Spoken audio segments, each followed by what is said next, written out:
Hello students. तो ये एक स्टूडेंट का डाउट क्वेश्चन है। क्वेश्चन है आपका, the exterior angles marked in each of the polygons below are in arithmetic progression. आप जैसे कि देख सकते हो कि इनका जो डिफरेंस है 40 40 का, यहां पे भी आप देखें तो ये आपका 20 20 एंड 20 है ना। यहाँ पे कॉमन डिफरेंस जो है वो 20 का है। यहाँ पे अगर आप कॉमन डिफरेंस देख पा रहे हैं तो वो आपका 40 डिग्री का है। ठीक है। मिनाल ड्रीव one such a polygon with inside. Okay, the smallest exterior angle 8 degree.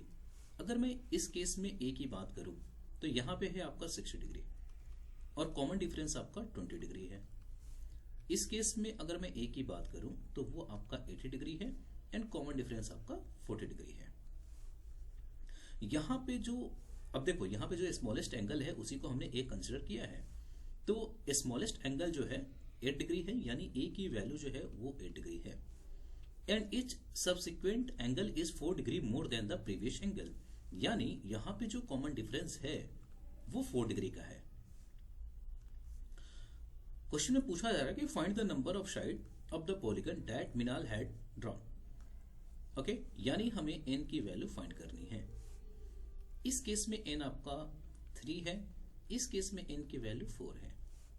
अब एक कॉन्सेप्ट यहां से देखना है आपको कि जो भी एक्सटीरियर एंगल हैं इन सबका सम 360 का होता है। देखो अच्छे से, तो 80 और 120, 200 और 160, 360। यहां पे देखेंगे आप तो 80 और 120 200 और फिर 160 यानी 360। इसका मतलब एक बात तो समझ में आ गई कि कोई भी पॉलीगन हो उनके एक्सटीरियर एंगल का जो सम होगा वो 360 होने हैं। चाहे उसमें 10 साइड्स हो या 100 साइड्स हो, वहां पे जो एक्सटीरियर एंगल का जो सम होगा वो हमेशा 360 होने हैं। इसका मतलब एक बात तो क्लियर है कि टर्म्स लाइंस कितने भी हों, साइड्स कितने भी हों, एसएन की जो वैल्यू होनी है वो 360 होनी है। अब आप देखो तो आपको एन ही तो चाहिए। एसएन का फॉर्मूला इस्तेमाल करेंगे तो SN equal to N upon में 2a plus N minus 1 into D. अब एसएन की वैल्यू 360 डिग्री है।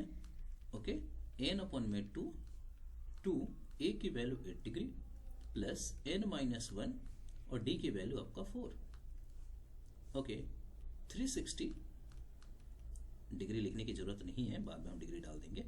एन अपन में 2 16 और इसको सॉल्व कर लो तो 4n माइनस 4। फाइनली यहां पे हम सॉल्व कर सकते हैं 360 इक्वल टू एन अपन में 2, तो 12 प्लस है ना 60 माइनस 4, तो 12 प्लस 4n।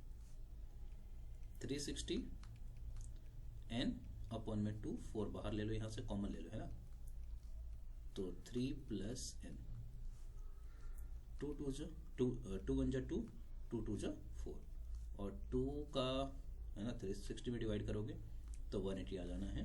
तो यहां से आपको मिल गया 180 इक्वल टू, डिग्री बार बार लिख रहा हूं मैं, डिग्री की नीड नहीं है, लास्ट में हम लिखेंगे। हालांकि डिग्री में आंसर थोड़ी आएगा, इनकी वैल्यू चाहिए अपने को, तो डिग्री बार बार जरूरत है नहीं लिखने की। एन, तो यहां से आ जाएगा एन 3 प्लस एन, तो 180 plus 3n plus N square. Okay, अब सॉल्व करेंगे इसको यहां पे, तो ये आपका N square plus 3n minus 180 degree equal to 0। अब देखो 180 का फैक्टर करो, जिनका डिफरेंस आपका 3 मिले, तो एक टेबल साफ साफ दिख रहा है 15 और 3, या 3 बोल रहा हूं 12 है ना, इनके बीच का डिफरेंस आपका 3 भी है और दोनों का प्रोडक्ट 180 आ रहा है। तो यानी एन स्क्वायर 3n को मैं लिख सकता हूं 15n minus 12n minus 180 equal to 0। ये डिग्री में बार बार लिख रहा हूं, ठीक है, हैबिट से बन गई है। तो n एक स्टेप और ले लेता हूं, तो N square 15n minus 12n minus 180 equal to 0। तो n कॉमन ले लो, तो n प्लस 15 -12 कॉमन ले लूंगा तो n+15, तो आपको फैक्टर्स दिख जाए। तो क्या मिल गया आपको, एक मिल गया n-12 और एक n+12। दोनों को 0 से कंपेयर करोगे तो एक बार n की वैल्यू 12 और एक -15, तो नंबर ऑफ लाइंस जो है, साइड्स जो है, वो तो नेगेटिव नहीं होने, तो आपका आंसर होगा 12। उम्मीद करता हूँ ये चीज़ आपको क्लियर हुई होंगी। फिर भी डाउट है तो कमेंट में जरूर बताएं।